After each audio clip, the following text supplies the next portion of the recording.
Last time we learned about the three types of appeals: ethos, logos, and pathos.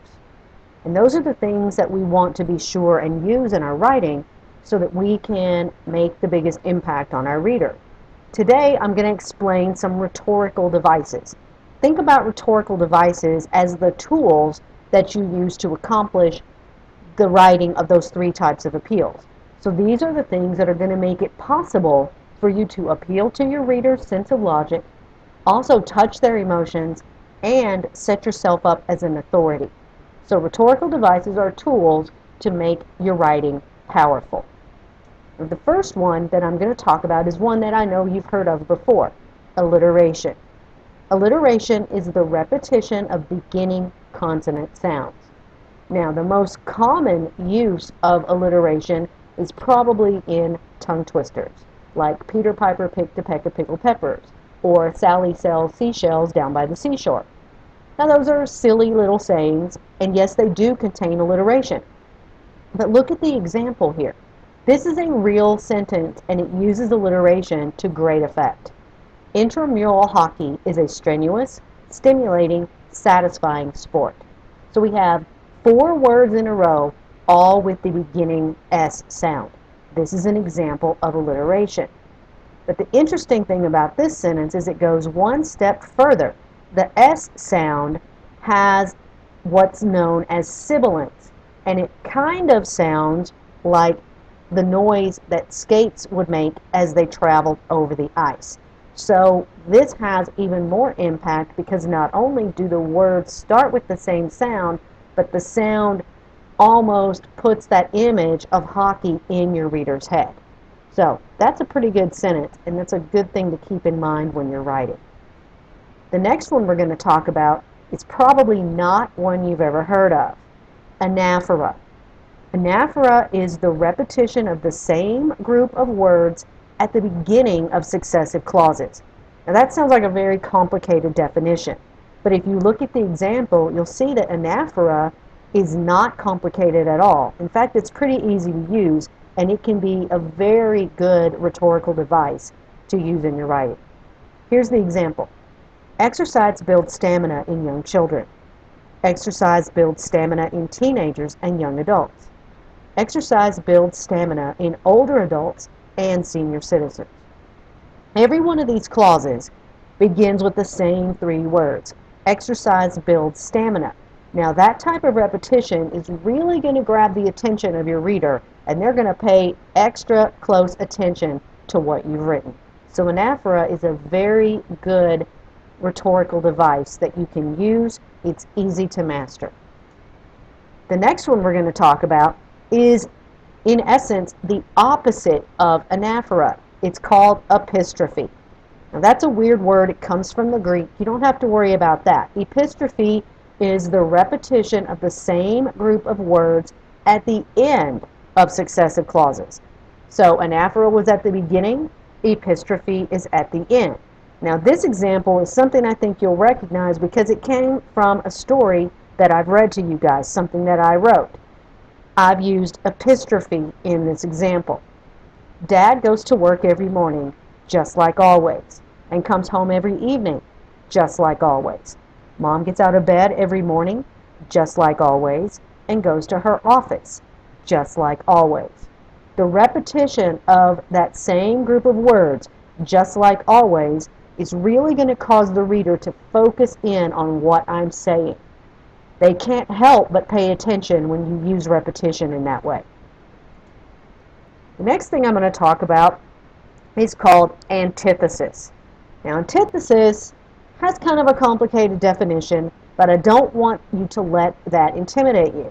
The definition of antithesis is the juxtaposition of contrasting ideas or words, often in parallel structure. All that means is you've used things that are contrasting or opposite right next to each other in your writing. Look at the example and you'll see exactly what I'm talking about. Place your virtues on a pedestal, put your vices under a rock. So we have our opposites, virtues and vices, and also pedestal and rock. So we've taken those opposites, those contrasting words or ideas, and put them right next to each other in our writing. That's going to draw attention to what you're trying to say.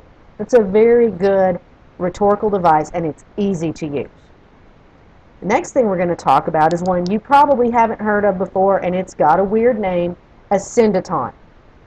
Ascendaton is the omission of conjunctions between related clauses. Now, I know we've talked about conjunctions before, but just to refresh your memory, conjunctions are things like and, or, but. If you remember fanboys, those are the kind of conjunctions that I'm talking about. Now, ascendaton is something I use in my writing all the time. It's part of my style, and I see it showing up in my work over and over and over again. So I found another example from my story, Family Portrait, and that's what I'm going to use as an example right here. What I need is not to exist in limbo, not to be an orphan because my parents are only in my life physically and barely that. If you look in the example in between limbo and not, the normal way to write the sentence would be to include the word and. When I leave that word out, it's using ascendaton. The next thing I want to talk about is climax. Now, when we're talking about climax as a rhetorical device, it's different than when we're talking about climax in a plot diagram. In a plot, the climax is where all of the action has led up to. When you're talking about climax as a rhetorical device, what you're saying is that you've arranged words, phrases, or clauses in the order of their increasing number or importance. Look at the example here. Miss America was eager to serve her family, her community, and her nation. So what we've done is we've started off with family. That's kind of a small group of people. Then her community, the place where she lives, her city or town, that's bigger than her family. And finally, her nation, the whole country. So we've built on this from kind of a small group to a larger group to a much larger group. That's the rhetorical device known as climax. The next one is euphemism. Now, euphemism is used in a lot of different ways. Euphemism is an indirect expression of unpleasant information in such a way as to lessen its impact. And the reason people use euphemisms is because they need to say something that people don't want to hear or that's unpleasant, so they try to soften the blow by using a euphemism. Look at the example. You say someone was given the chance to pursue other opportunities instead of saying he or she was fired, because fired sounds negative, but given the chance to pursue other opportunities has a much more positive spin. That's a euphemism. Now let's talk about hyperbole.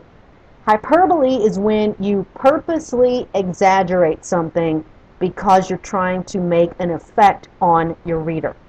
For example, he couldn't make that shot again if he tried 1,000,000 times. Now, this is a hyperbole because it's really not realistic that someone could try 1,000,000 times. That's beyond someone's capabilities.